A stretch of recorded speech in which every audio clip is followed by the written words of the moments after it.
Yo, abusia me din de wo prophet Gideon no for you siru na fe mo drum jata me awututu jagu eke osofo peduma bi ye.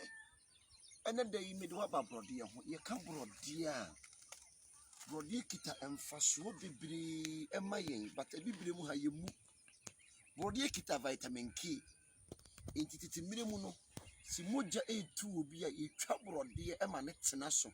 ana oba a wonyima ehon ebubu oba onyima oblidi titimne mu no ane hospital ni hono mo no ye na nanom betwa brode ama watena so because kita vitamin K betima stop moja na eye den etu no brode nwura no ni nwura green ni nwura brown one e de yemfant dokoro no mepa cho stroke chiwa utimi twitwa bi ene prekese na wannoa wudi bi dware na onum bi